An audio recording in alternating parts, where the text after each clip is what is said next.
Hi, good morning. Welcome to the Real Biz Academy, aka Centermac's weekly sales training. It is mandatory for all Centermac agents.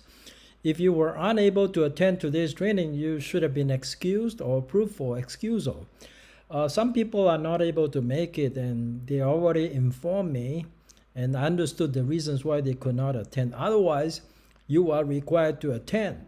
Now, if you have to miss today's training for whatever reason, it doesn't mean you don't have to get trained. You still have to get trained. All that means is you have to go back and watch the video, a recorded version of today's training. And today in attendance, we have quite a lot of people actually. We got, let's see, we got Justin, we got Hua, we got Howard, Shipping, Maria, Carlos, Nicole, Alec, Amy, Elaine, Joe, Lisa, Feng Jiao, TM, Mello, Tanya, and Fan Wei, Nick, and Hannah. And Brian, of course, thank you everybody for showing up. Today I have prepared 4 exciting topics for you guys, and these topics they're going to help you a lot in your career, especially when you are brand new in the business. The more you should attend the training. I'm not kidding when I say it is mandatory. It is definitely mandatory, because you probably get a phone call from me if I don't see you in attendance, and if I don't see you going back to watch the video.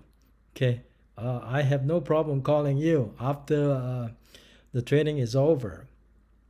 Now let's go ahead and dive into today's topic. And of course, Veronica, thank you so much. And Kathy, thank you so much for coming.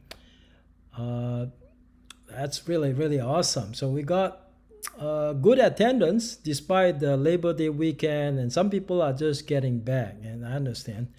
Okay, so not a problem, but I can't emphasize this enough. Training is for us to get together and learn some things together. And I want to tell you that I do put in the time to prepare the materials. I'll be really disappointed if I don't see you in attendance. Okay, let's go ahead and go to the slide for today. All right. Okay, now there are 4 topics for today. Topic number 1 is how to create personal power, part 2. I've covered a lot in part 1, but there's just so much to cover. And welcome Wei or Win. Welcome to the training.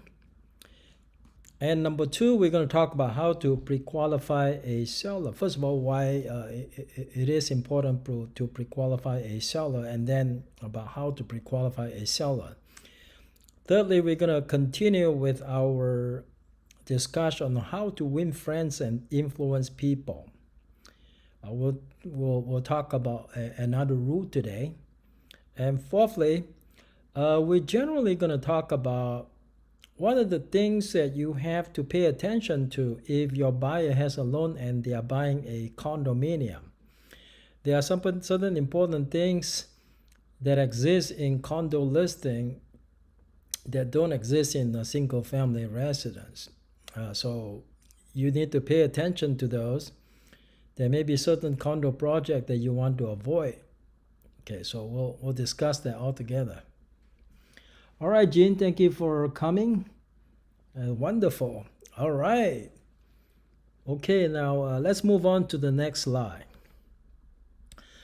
Personal power. This definition did not come from me. It actually came from Mike Ferry. His definition for personal power is the ability to control a situation.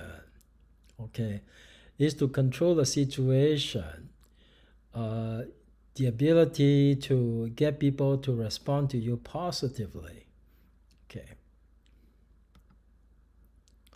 I put together a list of things, and of course I got this from Mike Ferry. Actually, the more I am in real estate, the more I become more familiar, and I actually think that everything that he said about how to develop personal power makes a lot of sense.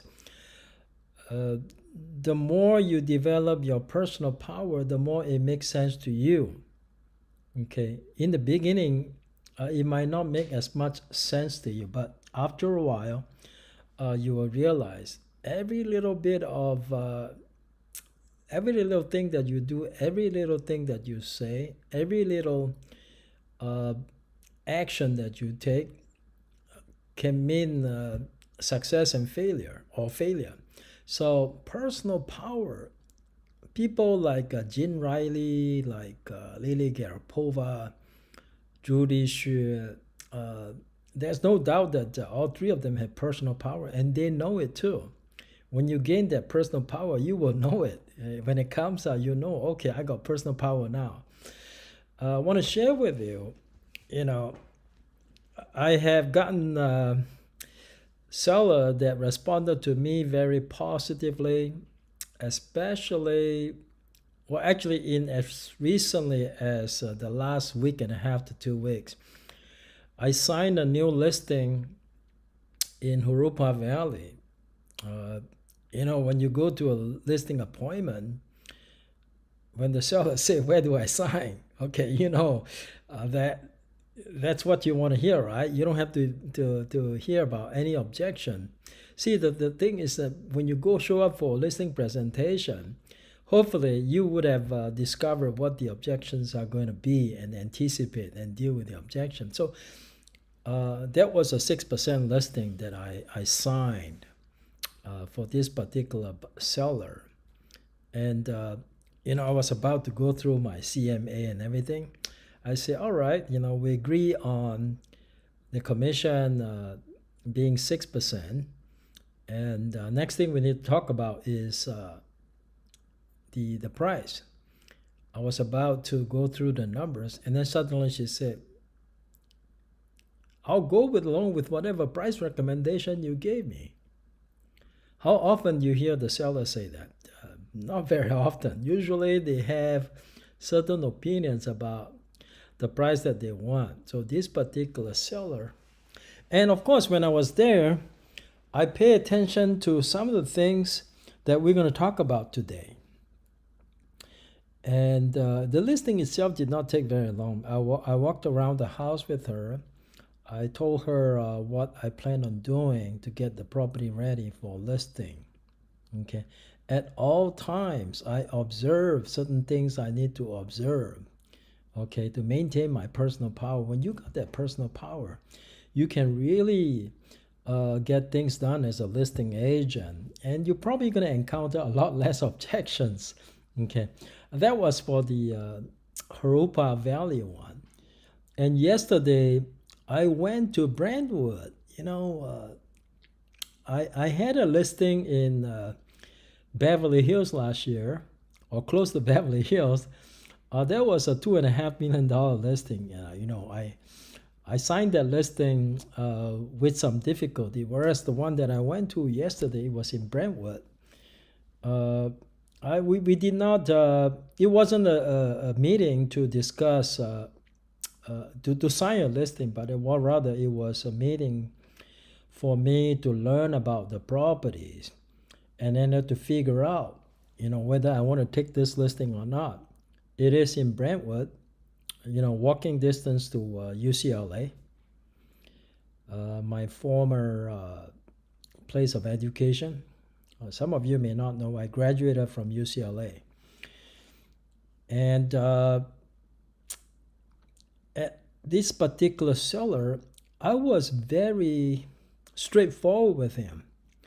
I told him, Brentwood is not my territory. Okay. And he knows. He said, yeah, I know Brentwood is not your territory, but that's not the value I see in you. I see your value in something else. Okay, so we started talking about that. At all times, I was aware of, how I sit, how I talk, all these little things. If you he's okay with me working with a local agent. So I was very upfront with him. I said I've never listed a property in the Westwood area.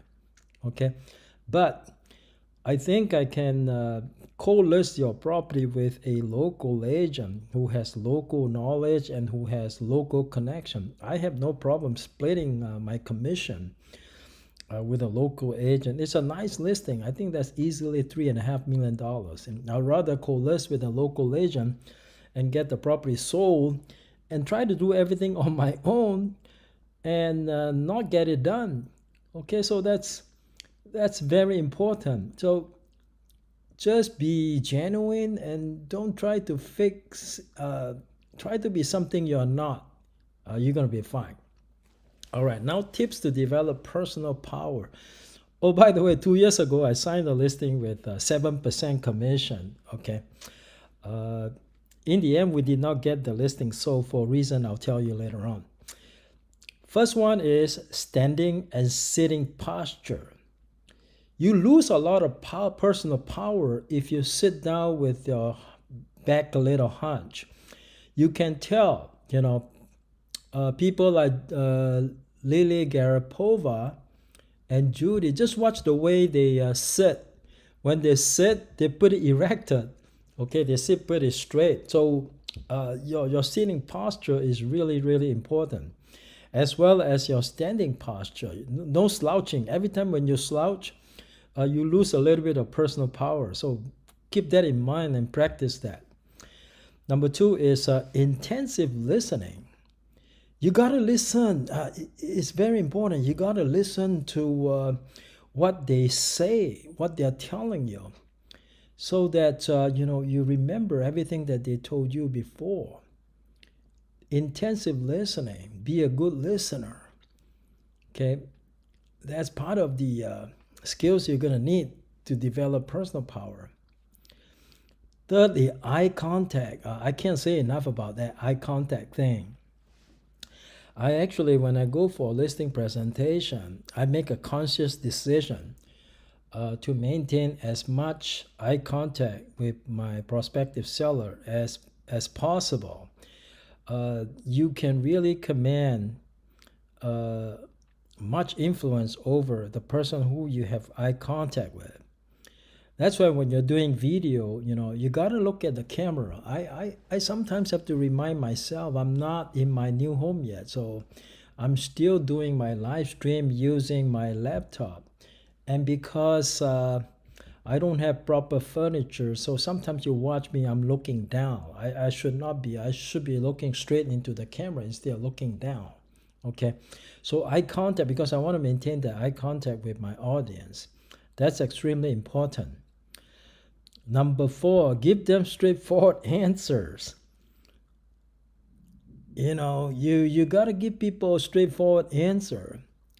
If you have never done a listing in an area, don't be afraid of telling people, hey, I've never done a single listing here, but here's my value to you. You're going to have some value proposition, though. I mean, if you don't have any value proposition to bring to your prospect, then why should they hire you, right? So let me tell you how this person found me. The person who wanted to sell his property in Brentwood. As you know, Brentwood is a premium location.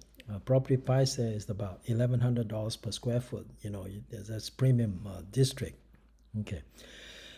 He found me when he was doing research on 1031 exchange on YouTube. And, I happened to be talking about a topic that he needed an answer for. Apparently, there are very few YouTube videos on that particular topic, and he found it. Okay, it was a combined use of Section 121 and 1031 exchange. If you know what 2121 is and 1031 exchange is. And I covered that topic, and he liked what he saw. Okay, and not long after he watched my video, he probably watched a few of my videos before he called me. So not long after he watched my video, he contacted me, and he said, I wanted you to be my agent because of your knowledge in this area. And yesterday we were just talking, and he said, well, I have an agent, but she doesn't seem to know much about that 1031 exchange thing, especially when it involves Section 121, and you seem to be knowledgeable. So, despite the fact that I have no local experience, and the nice thing about it, sometimes when we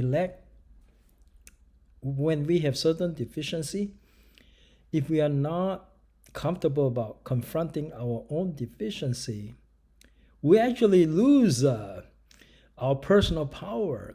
A person with personal power should not be uncomfortable about talking about their deficiency. But at the same time, if you're a brand new agent, don't be afraid of telling people that, hey, I'm brand new. If they're not going to hire you, they're not going to hire you, period. If you're not comfortable about sharing your deficiency with people, hey, you don't have that personal power. You got to be comfortable. And I've done this several times where I was straightforward with the prospect. I told them, they say they might raise an objection. Hey, Kenny, you don't have any local knowledge.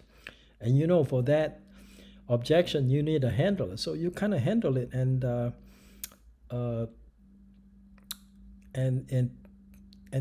move forward.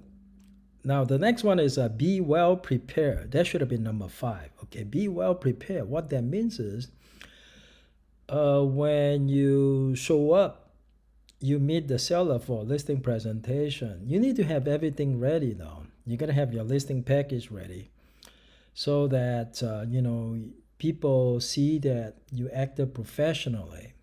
They're gonna treat you with more respect. So be very well prepared. Okay, that's another skill that you need to have in order to develop your personal power. Number 5 is a big one. Never back down from their objection. You see, brand new agents are often afraid of encountering objection. That's the same problem that brand new agents have. And they're afraid of encountering objection is because they are not prepared for those objections. So before you show up for listing presentation, you got to have your objection handler ready. Anticipate what kind of objections they're going to give you. And then just kind of meet their objection. Then you'll be fine. Never back down from their objections. You're going to have a good script, and don't be afraid of their answers. Sometimes we skip certain questions on a script because we are afraid of knowing what their answers are. I'll give you an example. An agent with a personal power, they would not be uncomfortable in asking the 3 most important questions in the beginning of a listing presentation, especially when you are meeting a stranger for the first time. First question you're going to ask is,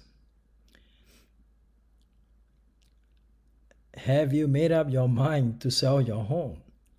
Now, you should be comfortable asking this question though. If the guy said, you know what, Kenny, I'm not sure if I want to sell my home. Okay, then you probably didn't do a good job pre-qualifying this person. Also, it could be that you did a great job pre-qualifying this person. Something happened between the day that you made that phone call to pre-qualify and the day of the meeting to cause him to have some concern about whether he still wants to sell his home. That is the very first question you're going to ask that person. Okay. Now, second question you're going to ask that person is, in selling your home, do you want to price it to sell in a few days? Or do you want to price it in a way that will cause it to stay on the market for several months? Okay. Now, some people are not comfortable in asking this question. A person with personal power would not be afraid of asking it. Why should you be afraid of the answer? He's either going to tell you, he's probably going to tell you, I want to sell it quickly, but I don't want to give the house away. Of course, immediately, if you have practiced your script, you would have said, oh, I don't want to give your house away either, but you do want to sell it in a short period of time, like a few days, right? And usually they'll say yes, and they'll nod their head. When they nod their head, you nod your head with them. Okay. And the third one, there are some people that are not comfortable in asking this question. Would you like me to handle the sale of your home? And some seller might say, duh, if I wouldn't want you to handle the sale of my home, I would not have invited you. Okay. But that's okay. That's in the script, so you ask it. A confident agent would not be afraid of asking that third question. Would you like me to handle the sale of your home? When I do it, I put the palm of my hand sort of on my chest, and then I'm pointing to myself, and I'm looking the guy in the eyes, and I'm smiling at him. Okay, that confident look that you give the other person. See, every little things that you do, you must not be afraid of establishing eye contact with your prospect.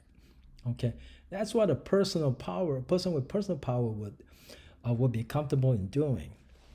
Okay, now 7, lastly, don't be afraid of walking away without a listing.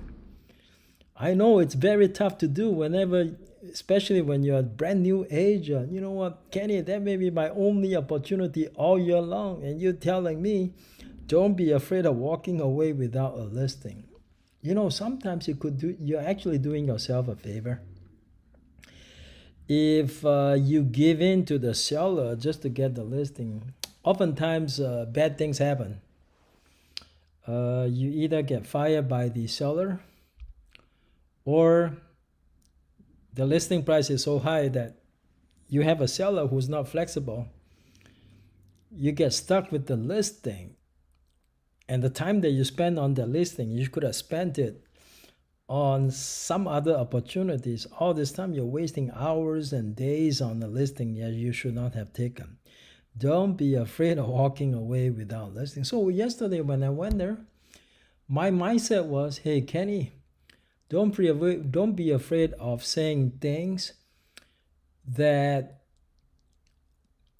are actually straight answers to the seller. Basically, don't be afraid of telling the seller the truth. Okay? You wanted to give them the truth, and then they can make a decision whether they're going to hire you or not. So what if they don't hire you? You didn't do anything wrong. When you tell them the truth, you had not done anything wrong. Okay? So if you don't get the listing, so be it. You're not going to fool anybody with your lack of experience. You don't mislead people. If you mislead, eventually it's going to come back and haunt you anyway, right? So that's all I wanted to share with you about how to develop personal power. You won't know it when you have it, okay? Because of the confidence that you have in you, you're not afraid of rejections. You're not afraid of walking away from an opportunity that don't belong to you. Perhaps it belongs to someone else. Okay? All right, let's go ahead and go to the next slide.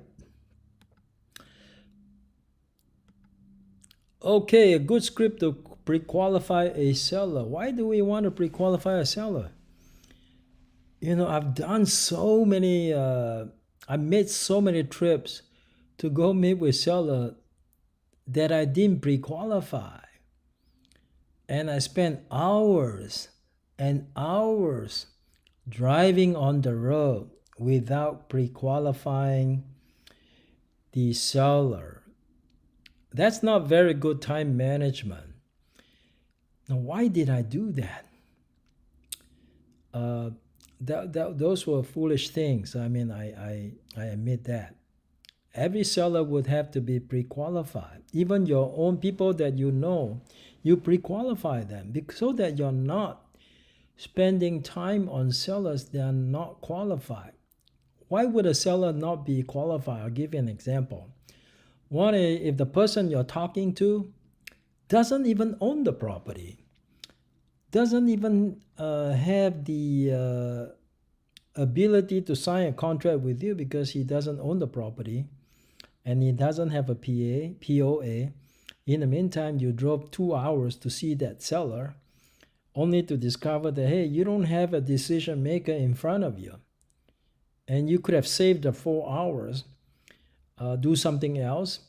Maybe make some more prospecting calls.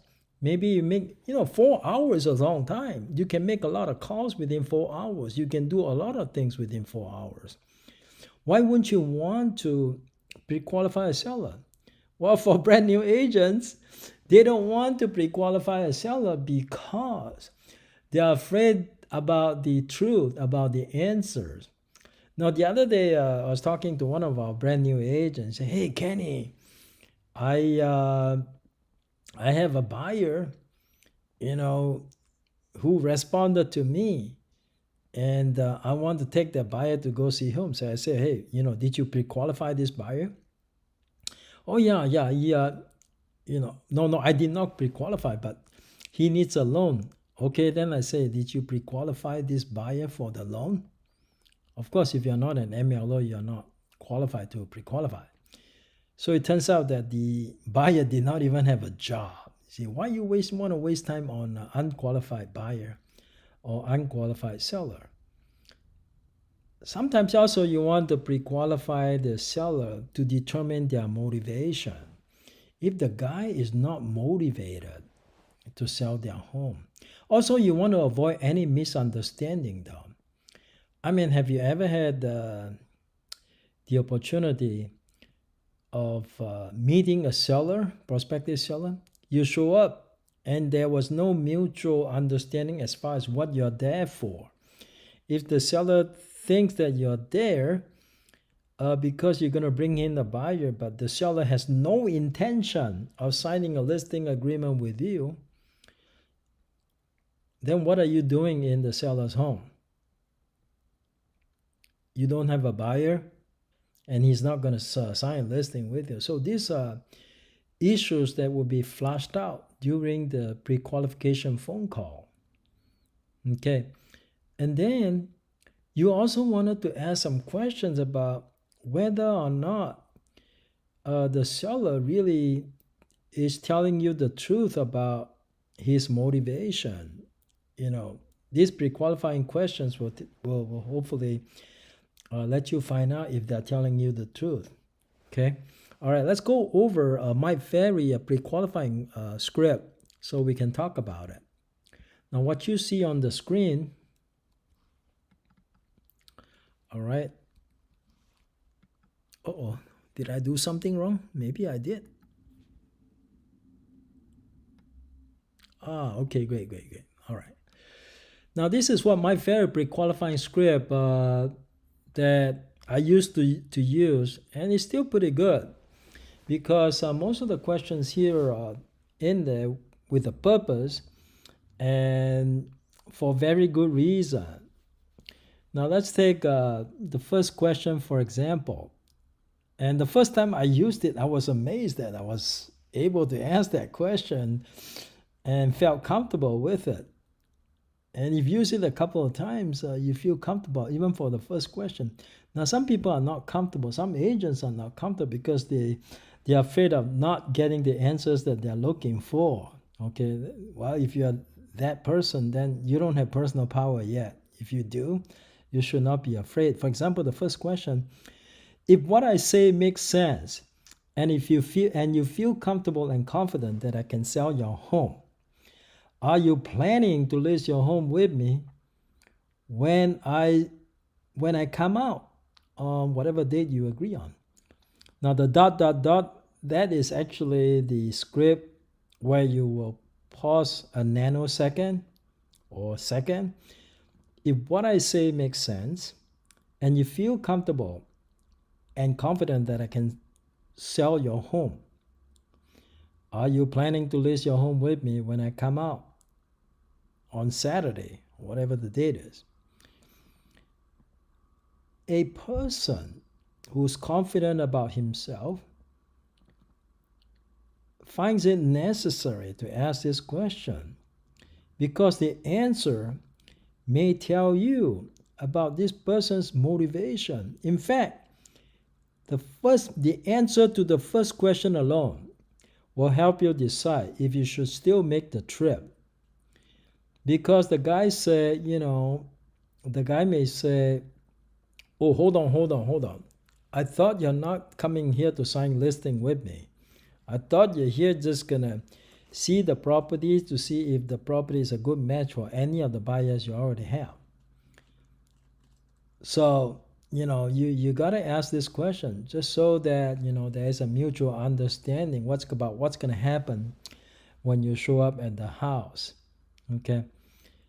The question is conditioned upon the seller feeling comfortable and confident that you can sell their home. Now, if the seller feels comfortable and confident you can sell the home, and if he still say yes, I'm not sure, then you need to explore a little bit. He already feels confident and comfortable that you can sell their home. Then what's stopping them? He may say, yeah, I may feel comfortable and confident, but we still need to talk about the commission. Now, never talk about commission during pre-qualifying. You want to avoid that question. You don't want to talk about commission. Well, a couple of reasons you don't want to talk about commission. Number one of the risks of talking about commission is, what if I tell them my commission is 6%? Now, if you tell me the commission is 6%, before he has seen your value, before he has heard your presentation, he may feel that, hey, 6% is too much. I don't even want to see you. Okay, you may lose an opportunity just over the issue of a commission. What if you show up and you show him what are the things that you can do for him? You let him know what your value proposition is. And he may say, hey, 6% is fine because I can see, all of these things that you're doing for me. And I can feel that you are a confident person. I know you can get the job done. So what is 6%? The difference between 6% and 4%, it's only 2%. So if you can get me more money, the extra 2% that I pay you might be worth it. So don't talk about commission during the pre-qualifying. Then how do you going to respond? Because they're going to ask you about that. We'll talk about it later. Now the second question is, are you planning to interview more than one agent for the job of selling your home? I'll be honest with you. The first time I used the script, I wasn't too comfortable about asking this next question. Because you know why we're afraid of the answer. Because subconsciously, we're afraid that they might interview more than one agent. But on the other hand, we also would like to know if they are interviewing more than one agent. Now, if they said, hey, Kenny, you're not alone, okay? When they say, we're planning to interview 3 agents that day, okay, strategically, at that time, you have to decide, you want to be the first one or the last one, okay? Sometimes, I think number 2, I made the mistake one time. It was a Walnut Creek potential listing. I made an appointment. I made cold call on Friday evening. Next Saturday morning, I met that person. Well, I was supposed to meet that person, let's say at 11 o'clock. And because I did not pre-qualify this person, and Michael and I, we were all in the car getting ready to go to drive over to see the home. And suddenly I got a text message from her, hey, Kenny, I just signed a listing with this agent that I have used in the past. See, when I call her, we really hit it off because, it felt so good on the phone. And we felt very comfortable with each other. But I didn't realize there was another agent in front of me. Now, if you think that you have the ability to persuade this person on the spot about signing a listing with you, don't be the second guy. Now, if you can actually request to be the first person. If you fail, you fail. It doesn't matter. So whether you're the first, second, and third is a strategic question that you have to ask. It depends on the personality. Excuse me. Depends on the personality of the person. If the person is like an engineer, CPA, or attorney, generally they tend to be analytical. So if that's the case, I prefer to be the last guy. And before I chose to be the last person, I make it known to that person that I want to be the last person being interviewed by him or her. And I wanted to get a verbal. I would get a verbal commitment from this person that please do not make any decision until you have met with me. Okay.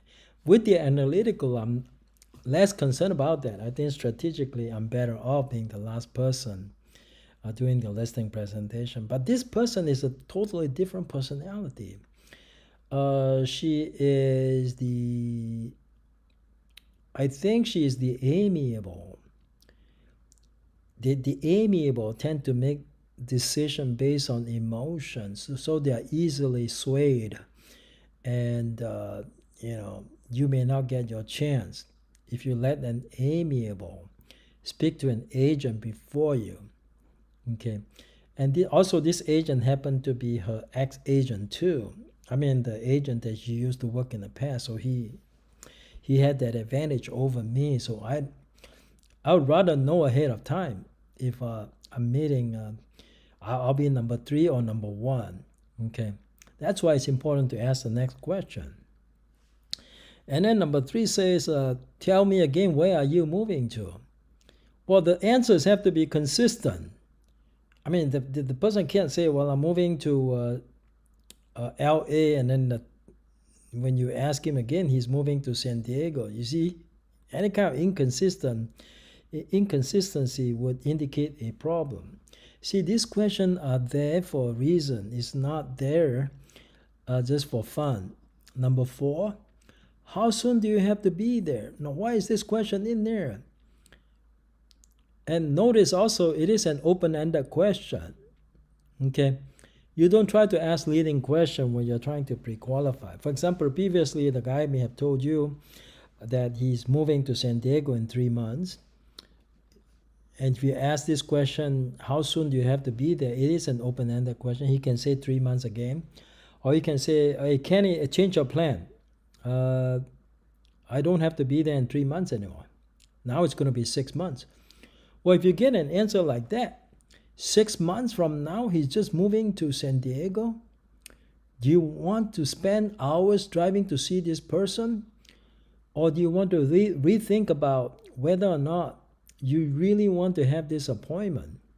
Okay, so it's important to reaffirm, everything that you heard before. How soon do you have to be there will tell me about this person's motivation. So it's important you ask this question again in your pre-qualifying. And number 5, when I see you, how much do you want to list your property for? As a professional real estate agent, I study homes and prices every day. Therefore, I assume you will list with me at a price that will cause your home to sell, correct? So what price won't you go below? This will also tell you, how rigid this person is.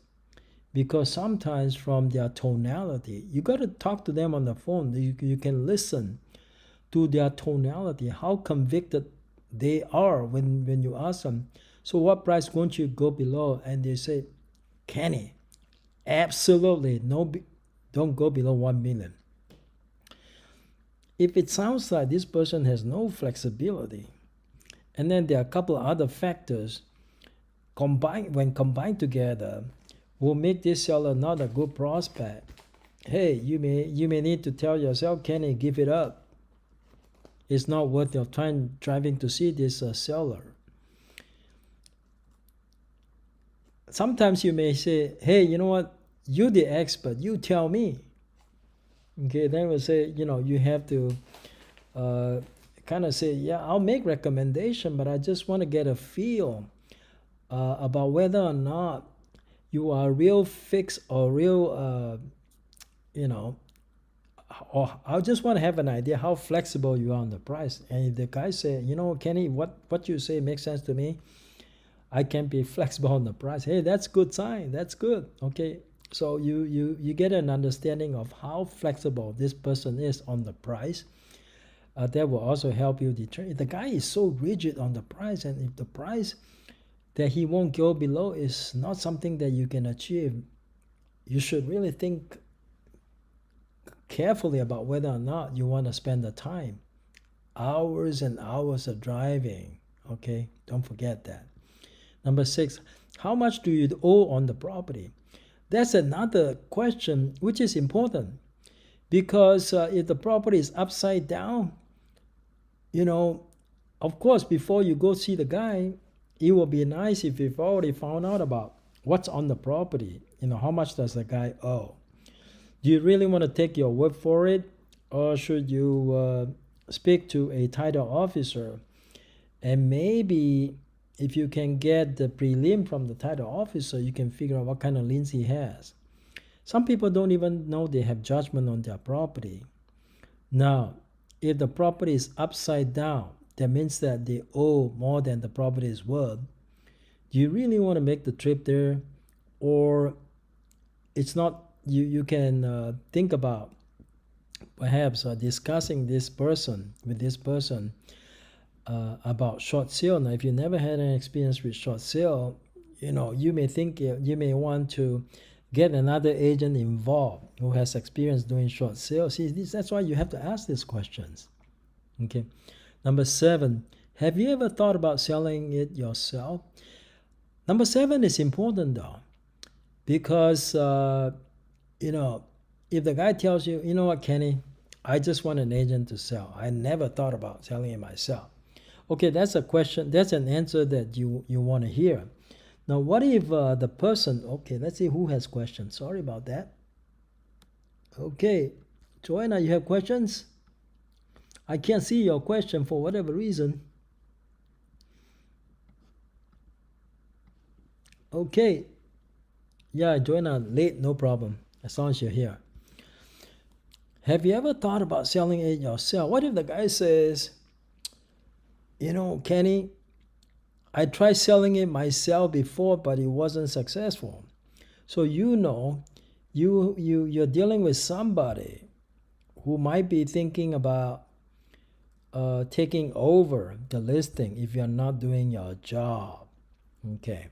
Or who probably might be one of those who want to be more participatory, which means that when you're dealing with this person like that, your communication is actually more important, because he expects you to keep him better informed. Okay, so just keep that in mind. Number 8, will you help finance the home for the buyer, or do you want your cash out? Here's an answer to that question. May be important because it tells you if this seller has some flexibility, because if they can consider financing the home for the buyer, it is a big plus. It's good to know. But if they just want their cash out, that is good to know too. Number 8 is not as critical. Number 9, would you please describe your home for me? Now, the answer to number 9 will also give you some information about what kind of personality style you're dealing with. There are 4 different personality styles. If you're not sure what personality style this person had before, or if before you didn't know what personality style this person had, the answer to number 9 may tell you the personality style. If the guy gives you short and sweet answers, usually they are the, pretty, I wouldn't say analytical, but they are the driver type. So sometimes they'll say, 4 bedrooms, 3 baths, 2-car garage, and they don't have much else to say. Whereas somebody who like to talk a lot, okay, generally those are the expressive and the amiable. Now, the expressive are the able. They tend to rely on their emotions in making a decision, but be careful about the amiable. The amiable, sometimes they can be very fickle, okay? Yeah, the expressive are the ones that are more easily influenced by, so when you're dealing with an expressive, so from the emotion point of view, you need to be able to, you got to be sharing the same emotion they have. Think in terms of a pendulum. Now, when the pendulum starts swinging, back and forth, you can give it a little more push. It will swing a little harder. Okay, so when you're dealing with people that uses emotion to make decision, if you're good at pacing and leading this person, you can easily get listing sign. Okay, when their emotion is high, they're less logical. They don't make decision based on logic or reasons. They feel good. They just sign. Okay, and they won't tell you. Most of the time, they won't tell you, "Hey, Kenny, I need time to read the contract to sign." No, they'll sign it right there without giving it much thought, because that's their personality style. Whereas when you're dealing with an engineer's attorney, they tend to take longer to sign listing. Okay, keep that in mind. So would you please describe your home for me? That's important, because before you show up there, you want to have a good idea about how what this person thinks is the highlights of their home. Okay, number 10. I'll be sending over a package of information where you take a few moments to review it. Now, this is just to remind them that you are sending them information. Okay, and it's not as important, but I know, my Ferry says you send it to this person for review. Another reason why you want to send it for review is because what if you do a CMA, the guy doesn't like what he sees. Oftentimes they don't like what they see, because if they don't like the price, it's good that they let you know ahead of time. I mean, if after they saw your CMA, they say, "Kenny, don't come over." Okay, maybe you shouldn't go over, because unless you can convince them, "Hey, you know what, this is just my analysis. How much we're going to list it for, we can talk about it when I see you." Okay, that's why it's good to send your information over, because when you're there, you're not giving them enough time to go over your information. So if you give them the information ahead of time, it will save everybody time. Number 11, do you have any questions before I arrive? Of course, oftentimes I ask this question, do you have any questions before I arrive? There are some that will say, "Kenny, what's your commission?" Okay, and you know what my standard answer is? "Oh yeah, Michael, yeah, I know that's very important to you. That's one of the first few things we're going to talk about when I see you." Okay, so if you, I will not charge you any more money than what I'm worth. So be rest assured, I will definitely share with you what value I'm bringing with you, and then we'll talk about the commission. Instead of telling, "Oh, my commission is 5%, or my commission is 4%. No, sometimes when you start talking about commission, you tell them 5%, the guy say, "Hey, Kenny, goodbye. Your commission is too high. I'm not hiring you." You don't have a shot, because they don't know what kind of value you bring into them. That's another reason I don't want to talk about commission over the phone. I usually just kind of handle it the way I just did. Number 12, do you know? So you know, our meeting should only take between 5 and 25 minutes. Is that okay? Now you ask this question to set the expectation. So you're basically telling him that you're just going to be there between 5 and 25. So, so that they're not going to waste your time. I have done listing presentation that took a long time. I'll tell you, it took a long time, and still I did not end up with the listing. Don't make the mistake I made. If you don't get the listing signed within 25 minutes, you may not get it signed, because if they're going to sign, they're going to sign within 25 minutes, assuming that by that time you finish all your listing presentation already. Okay, so assuming that you control the meeting well, so you actually control, you manage your time well during the listing presentation. A good listing presentation should be no more than half an hour. Now, if I walk around the house with the seller, that could be about 5 or 10 minutes, okay, because that is the time for me to build rapport with the seller. So I sit down. Now, when will it just take 5 minutes? Well, if you have a good, such a great rapport with the person, you get a feeling that the guy is ready to sign. Now, if the guy is ready to sign, you should save your time and not beat around the bush. Go straight to the point and try to get the signature signed on the listing agreement without further delay. That's why sometimes it's supposed to be very short. I'll tell you, I have signed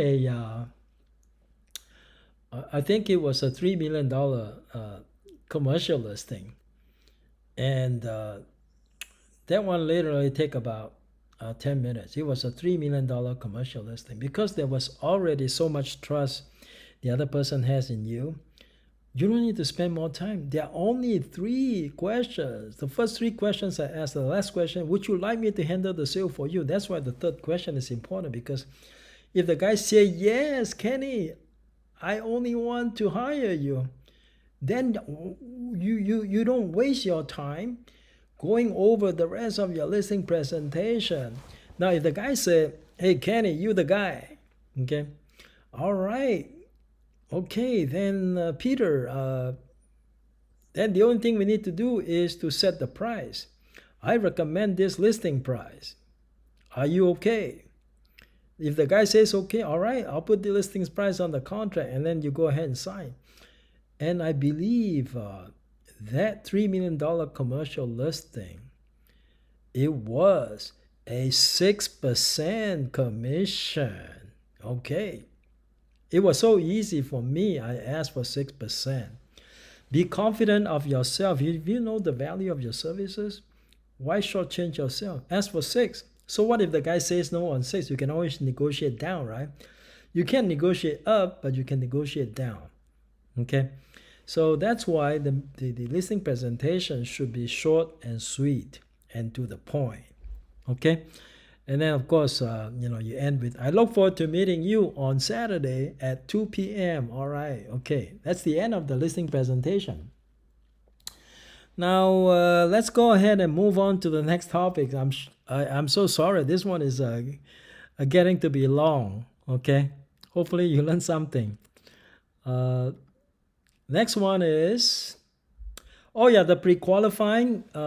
This is a question that I added to the My Ferry script is, will all the decision makers be there? Because that is extremely important. Even though it's not on the My Ferry script, it's good to ask this question, because you want to make sure if you don't even want to leave out one decision maker, because you spend so much time traveling to see this person, and if you don't close during your meeting, you may not close after your meeting. So be right there. You have the ability to close it right there and then.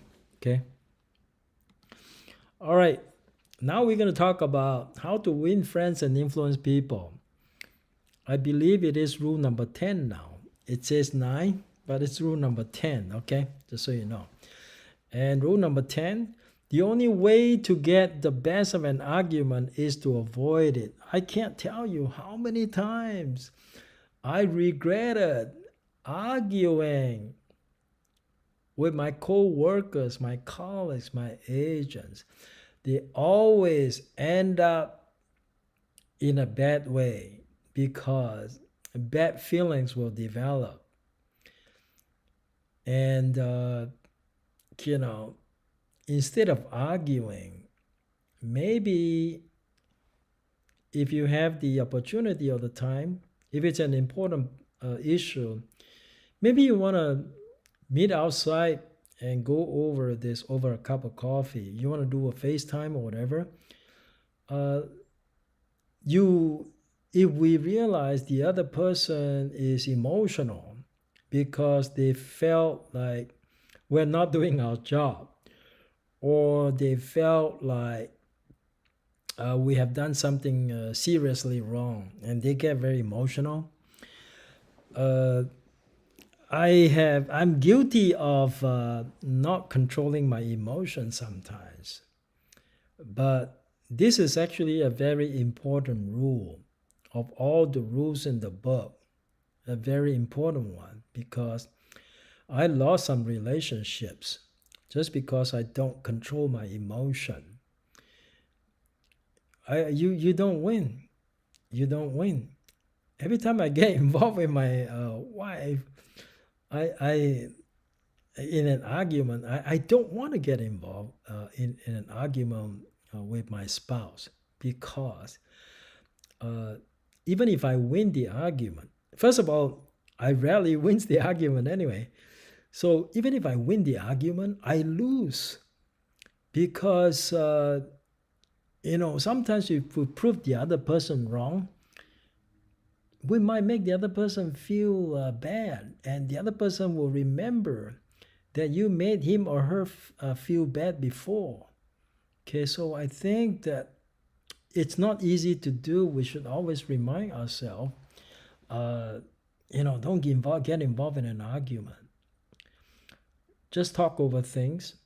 The guy is emotional. Let him finish whatever he's going to say. If you need to explain things, let him or her have his or her say first, and then tell him or her your side of the story. And what if the other person is wrong and you're right? Do you have to insist that you're right? We don't have to. I think it's better to let the person have his or her say, and then we just apologize, even though we really didn't do anything wrong. Because that way you make the other person feel good. He felt that he had the opportunity to say whatever he's going to say. And if we got emotional, we jump in and cut him or her off. Oh my God, then there's fireworks. It's no good. So for me, it was difficult because of my training as a lawyer. We argue in court every day. Every day we argue in court. So, as you become a salesperson, you're involved in sales, that is a golden rule, number 10. Don't get involved argument with anybody. It's better to sit down and figure out the solution to a problem, instead of trying to say, I'm right, you're wrong, or you're wrong, I'm right. Both sides, whether you are the person, who wants to have the last say of it. You don't have to be the person who has the last say of it. If you want to maintain that relationship, sometimes relationships are hard to come by, and it's easy to lose them if we don't remember rule number 10. Okay, this is a quotation from the book. A man convinced his will is of the same opinion still. Yeah, it's really hard to get people to change their opinion on something in the heat of the argument. It's very difficult, because if you conquer this person with an argument of your own, you basically convince this person against his or her will, and they might not say, but they still have the same opinion. What exactly have you accomplished, or what exactly have I accomplished? So many times I got involved in an argument. I regretted the hell out of it, So don't get involved with any arguments at all. better to just kind of figure out, admit that sometimes you just have to say, I admit that I'm sorry that you know I that you are not happy with my work. Now, when you say you're sorry that you're not happy with my work, are you really admitting that you did something wrong? You're not. You're just saying that you feel bad that this person is not happy without actually saying that, hey, I'm right, you're wrong. But you still apologize anyway. I'm sorry that you're not happy with my work. It's good to use. Just say, hey, I'm sorry you're not happy with my work. Is there anything I can do better?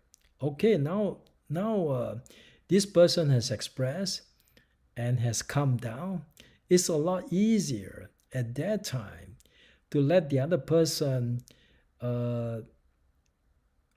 pay attention to your side of the story. But if you get involved in an argument, the more you argue with this person, oftentimes the more entrenched this person is. So, think about that. That's something that is important.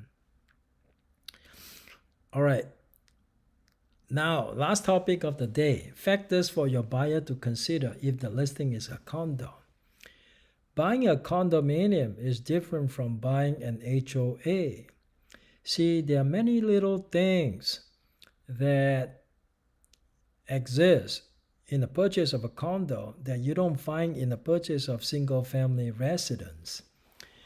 I just want to share with you some of those things that you probably may or may not have thought about before, but they could be important to deciding whether you're going to submit an offer on a listing. Especially in the Bay Area, we get to see the disclosures up front, unlike in Southern California. Southern California is a little bit more difficult because the way things are done in Southern California is very different. In the Bay Area, we get to see the HOA budget, all the HOA related documents. So as an agent, if you're dealing with a condominium, go through the documents. Sometimes they'll share with you the budget, financial statement of the HOA. Now, if the financials are not very good, you may have to talk with your buyer and say, I know you really like this condominium, but their financials are not very good. And now let's look at some of those things. The first question is the condo FHA approved? If you represent FHA buyers, first thing you need to determine, find out, is it FHA approved? If it's not FHA approved, talk and find out from the lender whether or not that is going to be a problem because your buyer is an FHA buyer. Not every condo is FHA approved. There is a hot web page that you can go to. If you punch in the address, you'll be able to verify if the condo is FHA approved. Okay. Now, if it's not FHA approved, find out from your buyer's lender whether or not for this particular property they can do a single property FHA approval. If they can, great. Generally, the newer building tend to be easier to get single property FHA approval.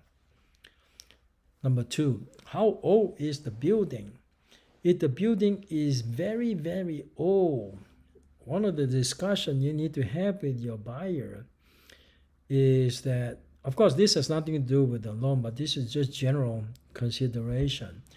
If the building is really, really old, one of the concerns is what is the future HOA fee is going to be like, okay? So if you're buying a condo, you tend to want to buy newer condo because, long-term wise, you're not going to be too concerned about special assessment. The risk of special assessment is actually lower if it's a newer building. Number 3, is there a lawsuit involving a common area? See, some lenders won't even loan for this condo that has lawsuit in a common area. Now, when there's a lawsuit, the lender needs to know ahead of time. So you should actually talk it over with the loan officer and find out if this is a concern or not. And how do you find out if a condo has lawsuits? It should be in the disclosure. That's why it's actually more advantageous to buy condo in the Bay Area. Usually we got the disclosure up front if there's a lawsuit. We find out before you even submit the offer. Whereas in Southern California, we submit offer and then we found out there is a lawsuit. So perhaps these are questions you can ask the listing agent to tell you about the answers before you submit your offer. Now, also check with your lender. Number 4, how much is your buyer putting as down payment? Because the percentage of the down payment will determine the amount of documentation that your lender requires to get the loan approved. Okay, that's important because if you know ahead of time, whether or not certain documentation. Number 5, it says, will the lender require HOA questionnaire or budget? Now, if the down payment falls below a certain number, some lender may, in fact, many lenders, I think if you go by Fannie Mae or Freddie Mac standards, if the down payment goes below a certain percentage, it's pretty automatic that they will ask for the HOA questionnaire or budget. But if it's above a certain percentage, then the HOA questionnaire or budget are not needed. Okay, so that's another consideration. Number 6, how much reserve does the HOA have? So, the HOA does not have a lot of reserve. The risk of special assessment is pretty high. If some major repair is required, there's not enough reserve.